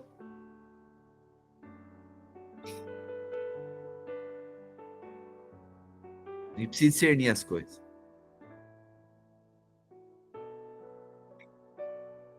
Irmãos, eu vejo, qual é a igreja do futuro que você vê?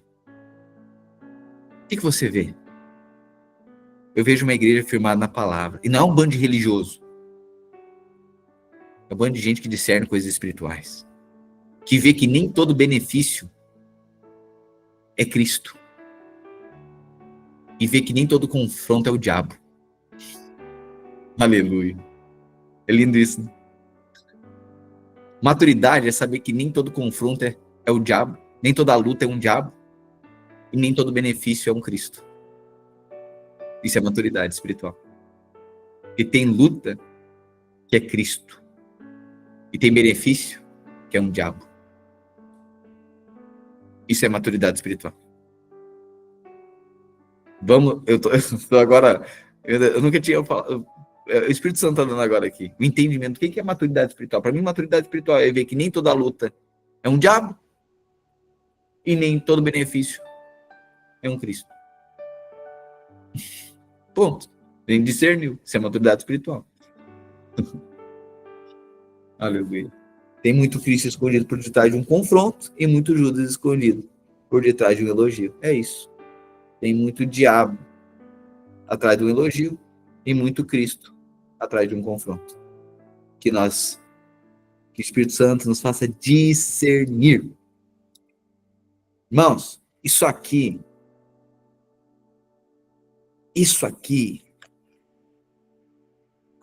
é a coisa mais...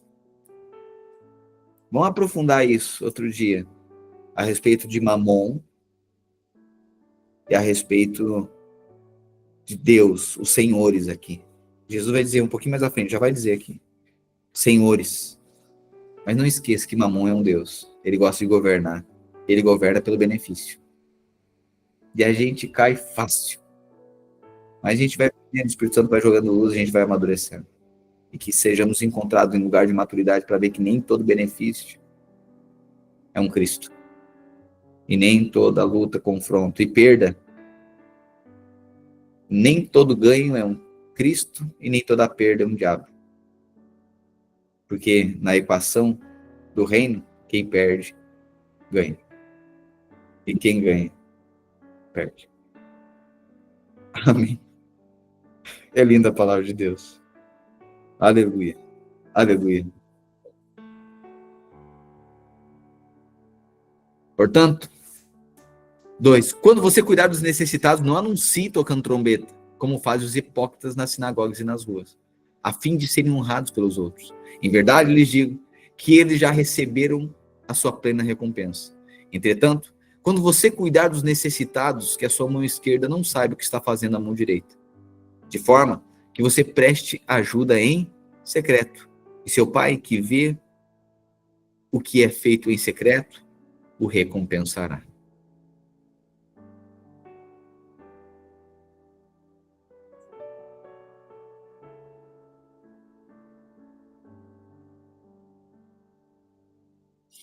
Pastor, o senhor acha que gente que faz uma ação social e divulga nas redes sociais não está tocando trombeta? Bom, depende do coração. Tem gente que está fazendo para encorajar os outros, eu acho lícito.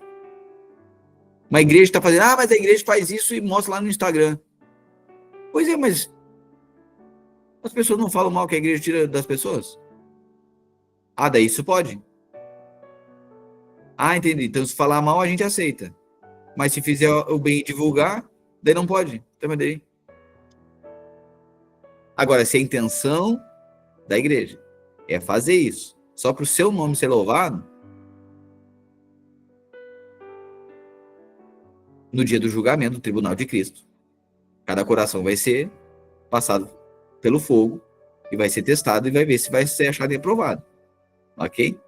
Mas a questão é que não deve ser fazer com a motivação de serviço, porque tem muita gente que faz uma ONG que é só fachada para ser vista, mas é para não pagar imposto.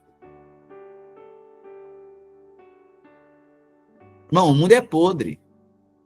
Você acha que tem benignidade, pode fluir água suja e limpa da mesma fonte? Jesus disse, não tem como. A gente acha que o mundo como o mundo é generoso. Não são, é tudo troca, não é. Mas a pessoa é generosa. Depende, vamos ver, se é mamão que governa ela, não tem generosidade. Um dia o boleto chega. Só que é de outra forma. É do governo, é da influência. É outra pegada. Só monta um governo para si, se torna um deus. Né? E aí tá ali, bancando os súditos. E aí tem celebração, a celebração do ego. É outra equação, por isso que a gente deve discernir quem é o nosso Senhor. Aí Jesus diz assim, versículo 5. Bom, 1h34, irmãos. Jesus, vamos lá. A gente tá um dia adiantado, né? Então hoje nós vamos pagar. Esse crédito aqui nós vamos zerar hoje. Ok? Deu de novo. Deu o capítulo 5 de Mateus, o sermão lá. Não terminamos ainda o sermão na montanha. Ok? Um capítulo. É porque eu disse, se a sombra já tinha muita coisa, imagina a realidade. E mais uma vez, dá para a gente bater o olho, ler aqui, a gente estudar em outro momento, mas eu acho oportuno. Obviamente, não vou entrar em tudo, né? Mas no Sermão da Montanha, ao menos no Sermão da Montanha, depois as parábolas, outras coisas, a gente vai dar as pinceladinhas, mas no Sermão da Montanha, aí não tem como, porque está falando do reino dos céus. Isso aqui é puro suco divino. Isso aqui é puro suco da realidade dos céus. Amém. Confrontante? Sim. Transformador? Aleluia. Porque o que não nos confronta não nos... Aleluia. E a gente às vezes quer fugir da mesa que nos... Mas a gente não foge da mesa que nos... Porque a palavra que nos... Amém. Amém. Glória a Deus. Somos um povo que se alegra na palavra. E não é ser legalista, porque nós não somos uma igreja para ficar acusando os outros. A pior coisa é a gente ficar aqui e o nosso ministério ser para denunciar o que está de errado nos outros. Não, nós estamos pregando o evangelho do reino. Nossa pegada é isso aqui. E suportando quem nos tem perseguido.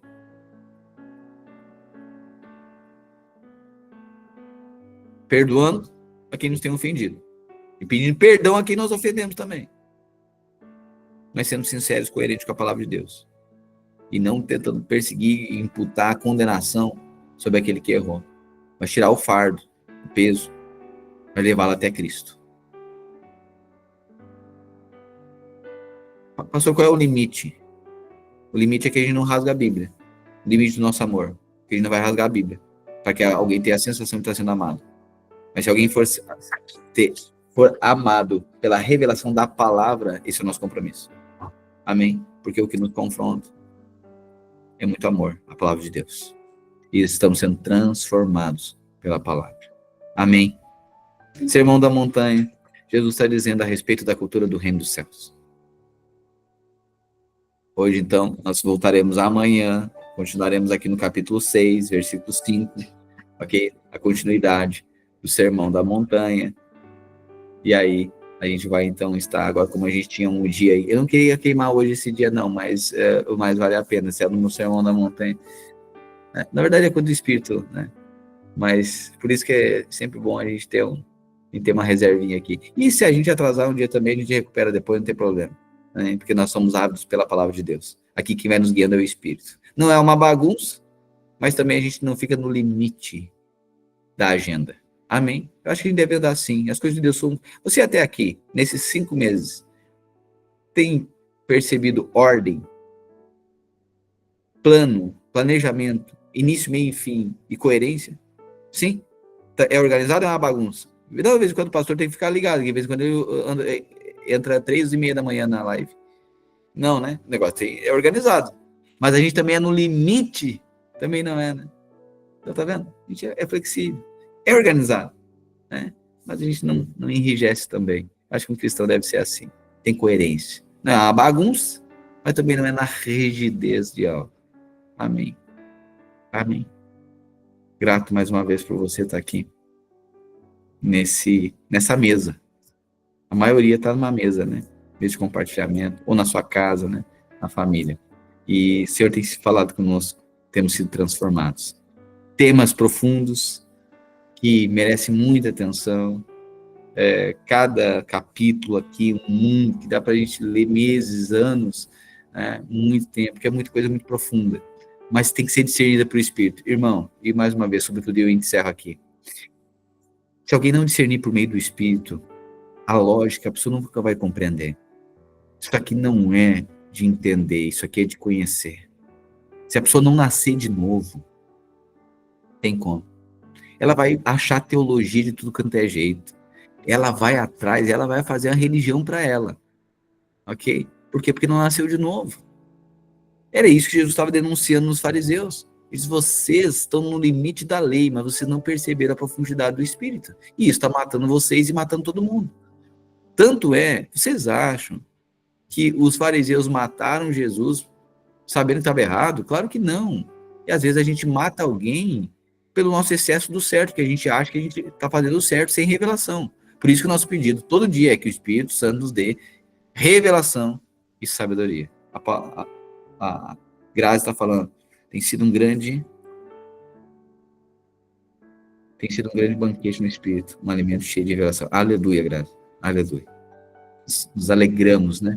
Com a palavra revelada, a rema, a palavra revelada. Que nos transforma, que nos dá entendimento, profundidade. Não a gente também. Amém? Jesus, te agradecemos, ó Deus, pela tua palavra. Nós desejamos o teu reino. Venha o teu reino. Seja feita a tua vontade, na terra como é nos céus. Na nossa vida. Livra-nos, ó Deus, do limite do rigor da lei. Mas o Senhor não aboliu, o Senhor cumpriu. Nos leva, ó Deus, à posição da graça, do favor. Que é Cristo. Estar em Cristo. Ser achado nele, em Cristo. Seguir o Espírito.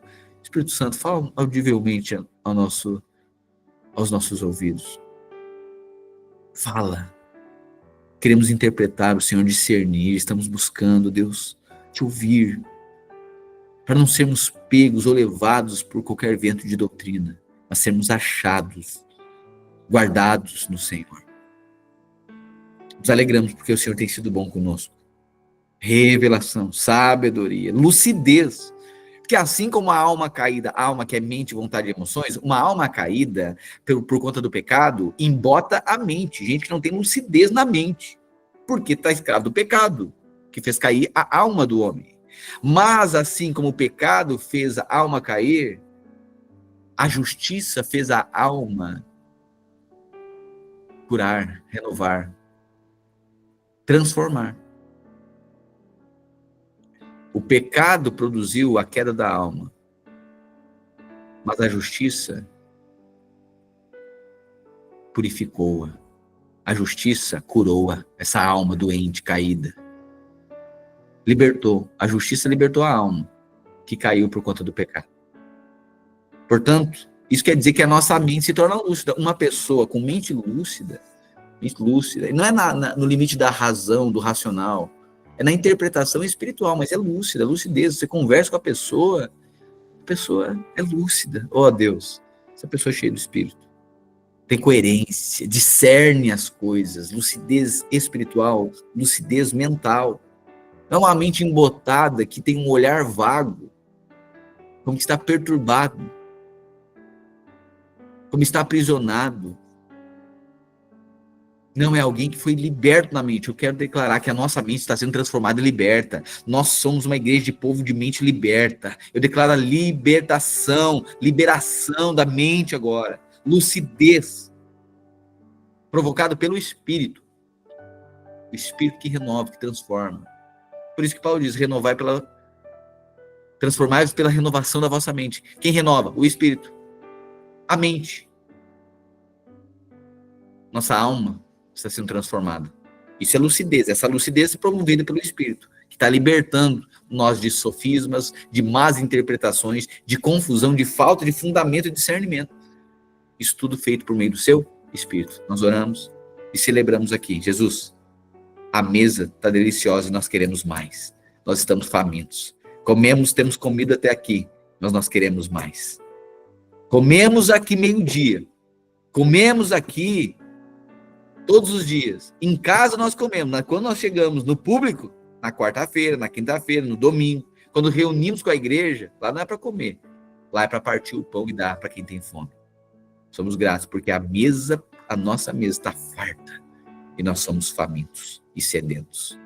Nós oramos e celebramos o Senhor. Amém, amém e amém. Amém, querido irmão. Boa tarde para você. Voltamos amanhã no capítulo 6 de Mateus, no Sermão da Montanha. O pau de enchente engalhou aqui, não quer sair. Mas o rio do Espírito não tem problema se a gente ficar parado quando o lugar está certo. É no rio do Espírito. A gente pode ficar aqui, que sempre vai ter unção e revelação abundante. Amém? Boa tarde para você. Amanhã voltamos aqui ao meio-dia. Graça e paz.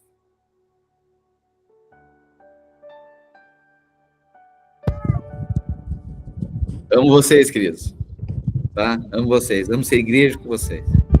Tá? Amo vocês profundamente. Tá?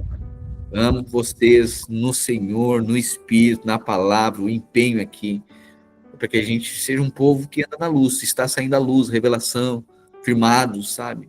E não porque você está na rema, você pode ir para a igreja que você quiser, mas você seja pela palavra, sabe? Aprofundado na palavra, sabe? Tem uma fé genuína, tem a lucidez, você discerne as coisas, não é que cada um fala, né? Você diz, não, mas peraí, não é isso não.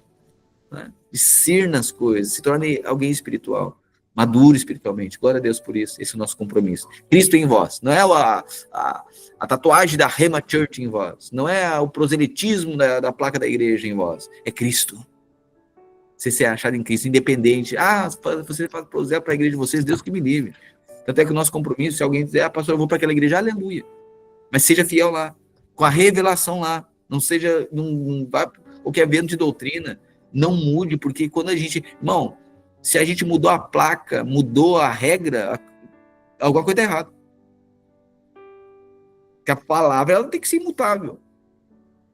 A questão é que tem lugar que tem diferente. Vai ter interpretação diferente, pois é, mas a palavra continua a mesma. A pessoa diz, mas eu entendi do outro jeito. Bom, mas entendeu errado. Né? Mas se você está firmado no Espírito, o Espírito não erra. Amém? Amém? Que você sempre encontre esse lugar. Não seja uma igreja que defina a palavra. Seja a palavra que define a igreja. Amém? Amém?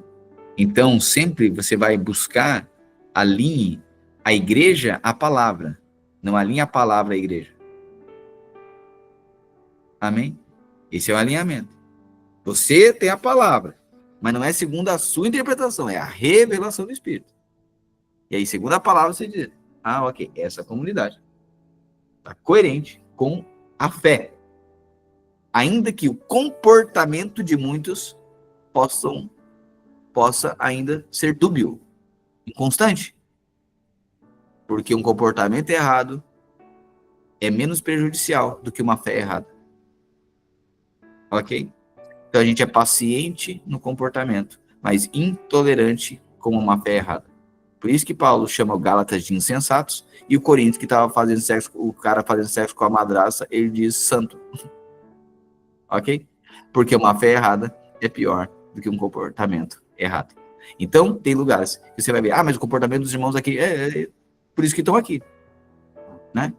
Mas agora, se você vai para um lugar que a fé está errada, isso é muito prejudicial. Então, se alguém vai dizer para você se justificar pelas suas obras, fuja desse lugar.